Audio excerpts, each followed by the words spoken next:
sou a Clarissa, sou arquiteta, sou especialista em integração fotovoltaica na arquitetura.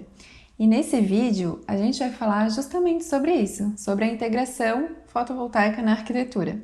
A gente já viu, né, nos vídeos anteriores que uma edificação, para ela ser considerada quase zero, ela precisa ser eficiente energeticamente e também precisa gerar sua própria energia. E a gente também viu que essa geração precisa vir de fontes renováveis e que dentre as fontes renováveis a energia solar ela tem um grande destaque, né? Mas como que a gente pode fazer essa integração? Trazer de fato a energia solar para a arquitetura. Então é isso que a gente vai ver hoje. Existem dois conceitos que são bem amplamente falados, né, comentados nesse mercado de arquitetura solar. Provavelmente você já tenha escutado pelo menos o termo BIPV, mas vamos falar sobre os dois, BAPV e BIPV. BAPV vem da sigla em inglês Building Applied Photovoltaic System, que quer dizer que o sistema fotovoltaico ele é aplicado a uma edificação. Já BIPV, ele precisa ser integrado, né? Vem de Building Integrated Photovoltaic System. Então, a diferença entre essas duas siglas é basicamente a forma de integração desses módulos fotovoltaicos na arquitetura. A gente vai ver mais sobre cada um deles. Então, no conceito BAPV, o que acaba acontecendo? Em geral, a gente tem esse tipo de integração em edificações já construídas. Elas já foram projetadas, já foram concebidas e em seguida, né, o proprietário resolveu instalar um sistema fotovoltaico. Nesse contexto, os módulos eles são aplicados geralmente sobre as coberturas, né? E os módulos eles têm, reparem, eles não têm a mesma inclinação e nem orientação do telhado. Eles são simplesmente aqui colocados em cima da cobertura. E nesse caso, eles foram colocados com uma dupla inclinação para otimizar a geração. Provavelmente foi colocado aqui leste-oeste a inclinação desses módulos.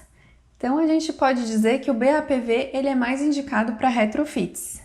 Trouxe aqui mais alguns exemplos, né, desses módulos. Então, quando a gente tem uma laje plana, é mais comum a gente fazer isso aqui, colocar os módulos em fileiras, né? E aí, nesse caso, a gente precisa ter um cuidado de não fazer as fileiras muito próximas para uma fileira não sombrear a outra. E isso tem também um problema, né, que vem junto. Pelo fato de a gente ter que fazer esse afastamento entre fileiras, a gente acaba perdendo espaço.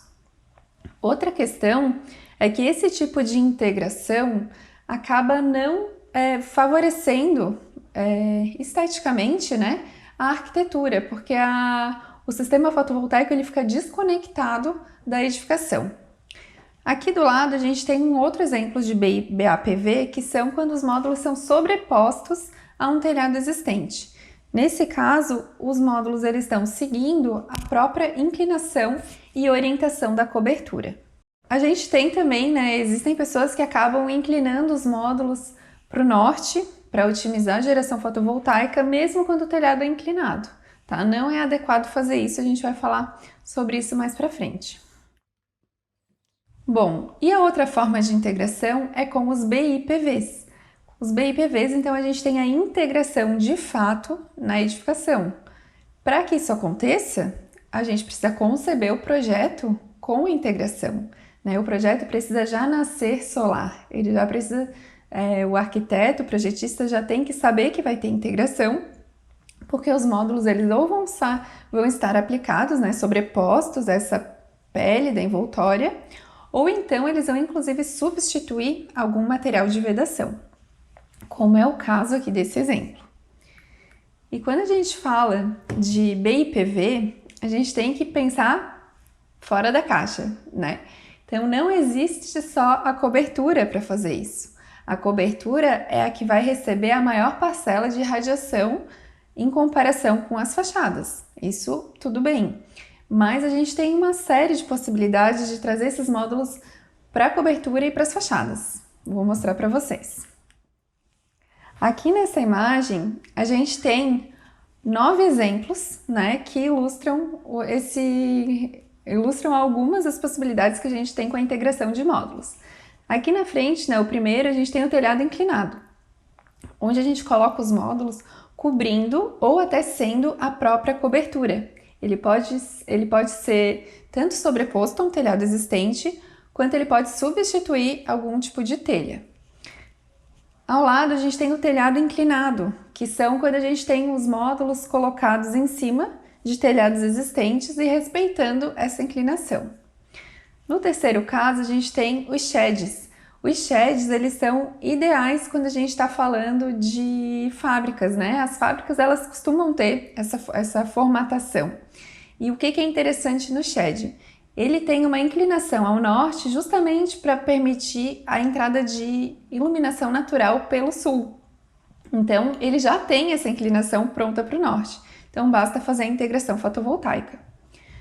A gente tem também a possibilidade de usar módulos em telhados curvos.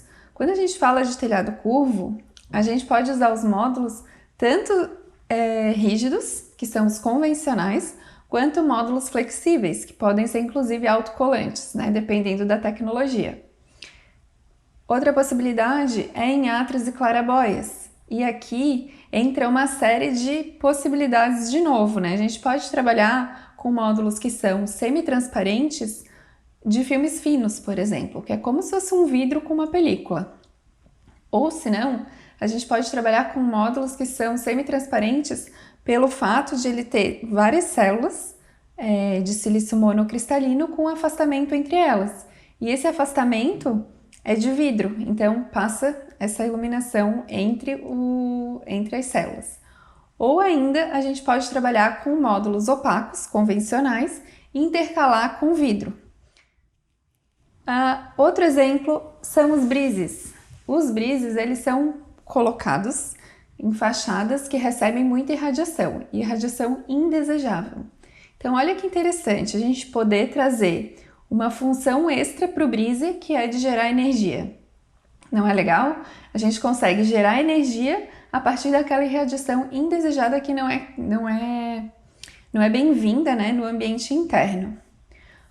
E aqui a gente tem 3 exemplos de fachadas, né? Então, fachadas inclinadas ou fachadas verticais cegas, ou fachada vertical, onde o módulo pode tanto ser usado substituindo um vidro, quanto ele pode ser usado na fachada, na parte opaca dessa fachada.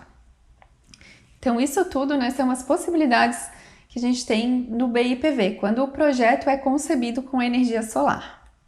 Bom, e o que tem acontecido, né, em relação à tecnologia fotovoltaica no mercado atual?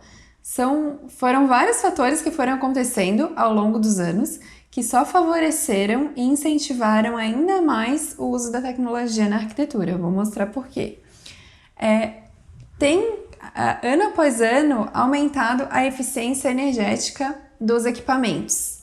Os equipamentos, tanto módulos quanto inversores, eles estão cada vez mais potentes, né? Então, com uma menor área ou com uma mesma área, a gente consegue gerar a mesma energia que antes a gente precisaria de 2 ou 3 vezes mais área. Além disso, os equipamentos eles estão mais interessantes para a integração em meio urbano. Agora a gente tem os microinversores, por exemplo, que isolam módulo a módulo. A gente não precisa mais se preocupar com um sombreamento desigual, parcial, num sistema fotovoltaico grande, porque agora cada microinversor vai estar relacionado apenas a um módulo.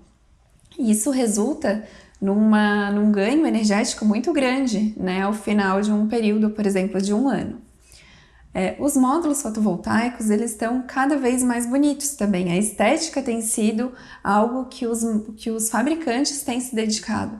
Então, a gente tem módulos que parecem vidro, né? Assim, eles têm uma película, como se fosse uma película de proteção solar, mas está ali gerando energia. A gente tem módulos coloridos, a gente tem módulos flexíveis, a gente tem módulos que passam luz, né, e fazem aquele efeito de luz e sombra. E a gente já tem até módulos que têm texturas que imitam outros materiais. E é possível até imprimir imagens, né? Essa tecnologia mais avançada ainda está mais lá na Europa, mas está tudo caminhando muito para que cada vez mais as edificações tragam a energia solar para a sua concepção, né, para o seu para sua consolidação desde o início. E o melhor de tudo é a relação dos preços, porque os preços da tecnologia fotovoltaica vêm caindo ano após ano. Nos últimos 10 anos, ela reduziu 10 vezes. Então, o que aconteceu nesse mesmo período com a energia elétrica convencional? Ela só subiu. Então, ao passo que a energia elétrica convencional sobe e a energia solar fica mais barata, a gente tem muitos benefícios, a gente tem muitos ganhos e isso é um grande incentivo para que cada vez mais ela seja utilizada. Então, quando que é o melhor momento para um projetista pensar nisso, né?